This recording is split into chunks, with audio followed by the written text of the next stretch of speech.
The changed life is very important to us. Ang pagbabagong buhay, ito ay mahalaga sa isang tao.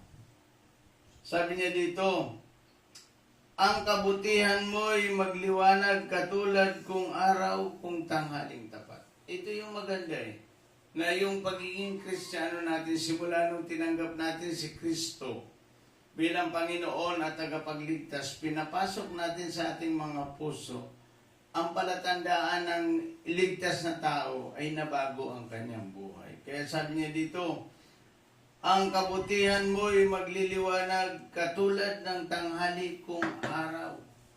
Nagliliwanag ito katulad ng araw kung tanghaling tapat. Gaano katindi yun?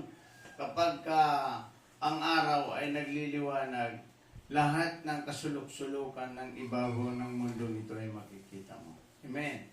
Kaya nga minsan nga nagsasalamin tayo, ano ba tawag niya, nanguhuli ng isda sa ilalim ng dagat.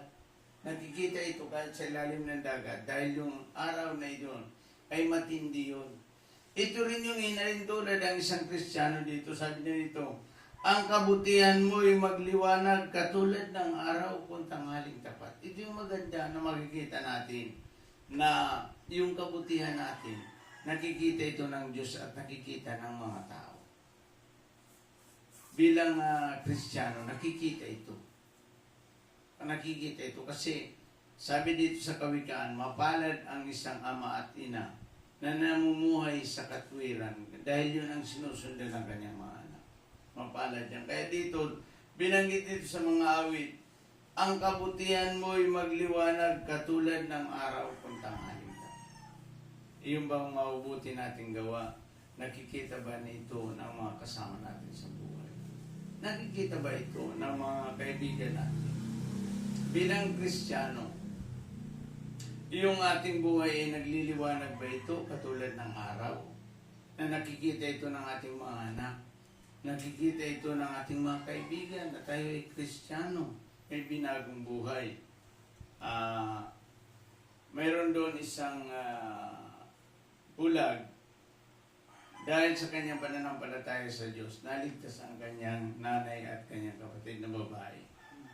Sabi niya, Pastor, sabi niya sa akin, Santa Cruz, sa Dait, Santa Cruz, Pastor, ako po ay nakakilala sa Panginoon dahil doon sa anak kong Pipi at bulag. Pipi na bulag pa. Pero dahil sa nakita ko sa kanya, ang pagbabago niyang, binago ng Diyos ang kanyang buhay, at nakita ko ang Diyos sa kanya, ako ay naniwala at sumampalataya sa Panginoon. Pero mo yan, hindi siya nagsasalita. Pipi nga at bulag pa siya. Pero nakita ng kanyang nanay na nabago ang kanyang buhay.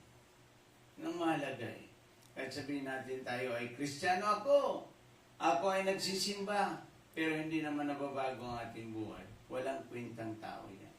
At hindi rin tayo maaaring makapasok sa langit. Kasi ang papasok sa langit, yun lamang mga taong may malinis na pamumuhay. Kaya tanda natin, hindi lahat na tumatawag sa Panginoon, Panginoon, Panginoon, ako ay makakapasok sa langit. Hindi po. Kundi yung mga taong binago ng Diyos ang kanyang buhay. Kaya dito maliwanag, ang inyong sarili sa Diyos mo ilagak, pag magtiwala kay tutulungang ganap. Ang kabutihan mo'y magliwanag katulad ng araw kung tanghaling tapat.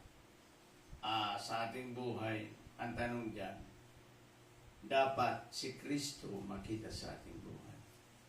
Yun ang Ibanghilyo. Na ang Ibanghilyo, dahil sa ating buhay na binago ng Diyos, iyon ang nagsasalita sa ating kapwa. Nagsasalita ito sa ating kapwa. Na ito palang buhay na binago natin. Kasi, halimbawa, may binago kang buhay. Binago ng Diyos ang iyong buhay. Si Kristo ang makikita sa iyo. Si Kristo na ang makikita sa iyo. Kaya, ngayong umaga, sa lahat po ng tao, sa lahat ng Kristiyano, nasa TikTok, nasa Facebook, sa lahat ng mga Kristiyano, dapat si Kristo ang makita sa atin. Mapatunayan ito ng mga tao na tayo ay mayroong binagong buhay. Na nagliliwanag ito katulad ng araw, na kung tanghaling tapat, iyon ang Kristiyano. Nakikita sa kanyang buhay at nagliliwanag ito sa lahat ng mga tao. Purihin natin ang Panginoon at pasalamatan.